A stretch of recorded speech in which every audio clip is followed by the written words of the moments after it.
We are going to present fast Monte Carlo dropout and error correction for radio transmitter classification. This paper has two contributions. The first one is the fast Monte Carlo dropout algorithm, which can be much faster than the original Monte Carlo dropout algorithm. The second one is the silent information-based post-processing of the soft-max output distribution. And we apply these two methods to the radio transmit identification problem, which is a special case of the out-of distribution problem. Let's first look at the radio transmitter classification problem. What is it? It is the use of the features in the waveforms to identify the transmitters. Why is it feasible? Because in the manufacturing process, the analog components, for example, the power amplifier, they are not made identical, and these deviations may be reflected in the radiated waveform. And if we can find the hidden features in the waveforms, we can identify the radio transmitters. And why this is important? This is new in the sense that we can have hardware security as opposed to software security, which is the state of the art. Hardware security may be harder to hack compared to software security. Software security, one instance is your password, which is a sequence of numbers which can be easily hacked or spoofed. So the problem is we want to identify known transmitters using analog features only, and also we want to identify unknown transmitters. So this is the out-of-distribution problem, a special case of the out-of-distribution problem. Let's look at a concrete example. Here we have 4 waveforms. In each figure, we have 2 curves, the blue one and the red one, representing the in-phase component and the quadrature component of the baseband waveform of an LoRa radio. The question is, these 4 waveforms come from 2 transmitters. Can you guess by visual inspection which 2 come from the first transmitter and which 2 come from the second transmitter?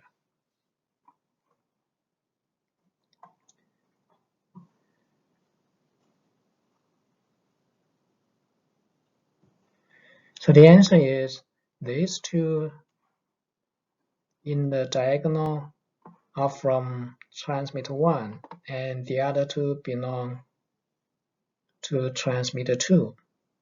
Even though these 2 waveforms may visually look more similar compared to this waveform and this waveform.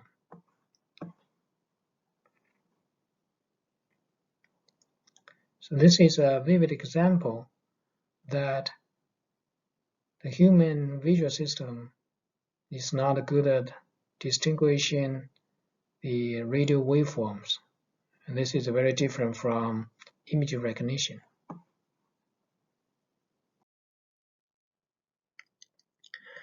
Existing works are mostly about problem 1. That's the problem where the transmitters at the test time are included at the training time. For instance, we have 2 radios and we use these 2 radios, 2 transmitters 1 and 2 for collecting the training data. And when we test the radios, and we only feed waveforms from these two radios. But what if there are new transmitters? For instance, there is another transmitter 3. The model will always give one of the two results predictions selected from transmitter 1 or transmitter 2, which is obviously not correct. So this is a special case of the out-of-distribution problem in machine learning, which itself is a tough problem. Now we look at the motivation and the details of the fast Monte Carlo dropout algorithm. It is well known that the softmax output can be interpreted as a pseudo-probability. For a deterministic neural network, the weights are deterministic. They are the final result from the training process. And we have input x, and what the neural network provides is a probability distribution of y given x and w. For a stochastic neural network, there is a distribution for each of the weights of the neural network. So that makes the difference. A stochastic neural network can offer prediction uncertainty. A distribution, for instance, a Q phi star of W on the weights of the neural network, is used to generate multiple instances of the neural network. And each one is used to generate a pseudo-probability distribution p hat of y given wk and x. X is the input to the neural network, and wk is the kth realization of the random weights. And then the outputs can be combined to make a final decision. And this decision can offer an uncertainty metric for the prediction. There are several ways to create stochastic neural networks. There is the stochastic variational inference approach, also the stochastic weighted averaging Gaussian approach. But in this paper, we will only look at Monte Carlo dropout, which is effective and simple.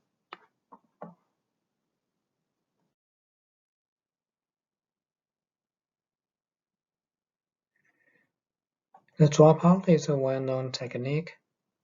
In the original dropout, the dropout is applied only at the training time, and dropout is not used at the test time. And then later, Monte Carlo dropout was proposed. It differs from the original dropout by also enabling dropout at the test time. By doing so, each realization of the dropout can generate a different neural network, which may provide a different prediction result. And by considering all the decisions, the predictions from the realizations, we may be able to come up with some uncertainty metric on the prediction, final prediction. In the Monte Carlo dropout algorithm, every time a realization is generated, the input is sent to the computational graph traversing the entire computational graph from here all the way to here. And this means if we have a large number of realizations, then the computational complexity will also increase by many times. So this motivated us to put one or more dropout layers near the end of the neural network, and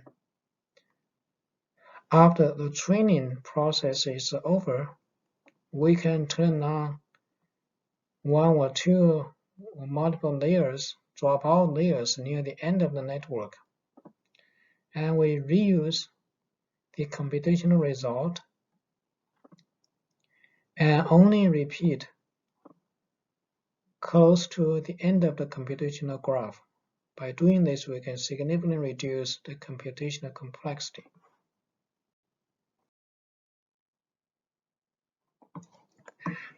Now let's look at 18-layer convolutional neural network as shown in this diagram. And this figure shows the time, computational time from the dropout layer to the end of the graph, computational graph, versus the computational time from the start of the graph to the layer right before the dropout layer. We can see the ratio is big, which means we don't need to repeat this significant part of the computation, and we only repeat this much faster, much less complex portion of the computational graph when we use the fast Monte Carlo dropout. If we use Monte Carlo dropout, then every time we need to go through this complexity and then go through the complexity after the dropout layer. Next, we consider side information-based post-processing, which we also call error correction.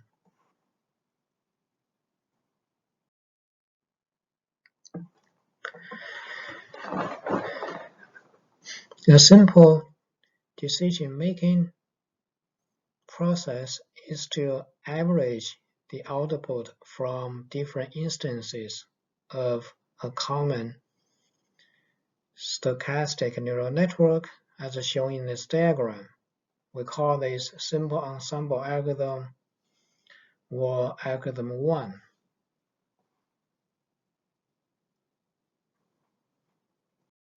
It looks like the simple ensemble average algorithm is optimal. Intuitively, you may think that by averaging a large number of instances by the law of large numbers, the average will converge to the true parameter. But the question is it so? To find out, let's look at one example.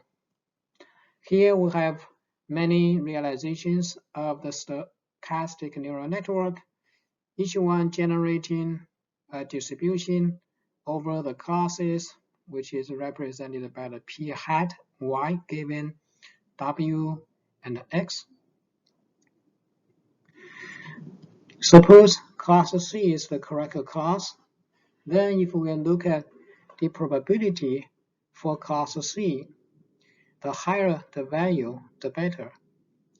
But because of the randomness, the actual probability for class C, which is represented by p hat C, is not equal to 1, and in fact it may have some distribution as shown in here.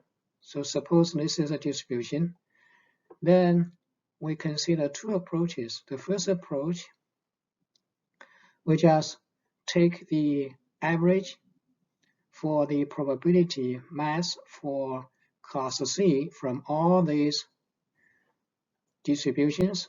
So we have this quantity. We know for this distribution, this will not give us the ideal value, which is equal to 1.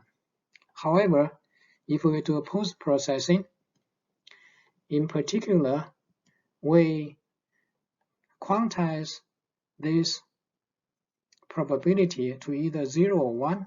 So in this case, because they are all above 1/2, so they are all quantized to 1. And as a result, each of the Q functions here in the summation is equal to 1. So altogether, this term is equal to 1, and this is greater than that. So we see that by doing post-processing, we may do better than the simple ensemble average algorithm. This is because the error in this case is not symmetric.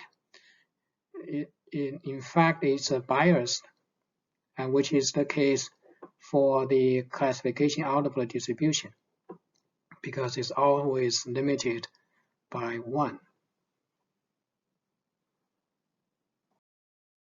Now let's look at the details of post-processing based error correction, which we'll call algorithm 2. The first step is to post-process the softmax output. We have two thresholds, beta 1 and beta 2. If the peak, the maximum of the output, is greater than beta 2, then the peak is quantized to 1. As a result, all the other probability masses will be quantized to 0, because the probability masses always sum to 1. When the peak is between the two thresholds, beta 1 and beta 2, we do nothing. And when the peak is below beta 1, we quantize every probability mass to the same value, which is 1 over C, where C is the number of classes. So this is the quantization process, the post-processing step. And then we get the average of the quantized distributions. So here, each v hat of k is a distribution. For instance, this is one, this is another one, and this is the third one. And we get the average. So S here is a vector, is a distribution. And then we look at the maximum of the S vector.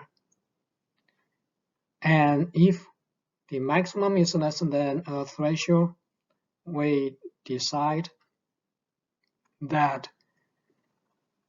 the transmitter is unknown or random. Otherwise, the transmitter is a known class, and we give the class ID of the transmitter.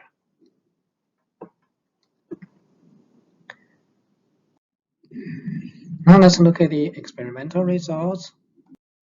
Data were collected from 48 neural radio transmitters. Here's the lab setup for collecting the data.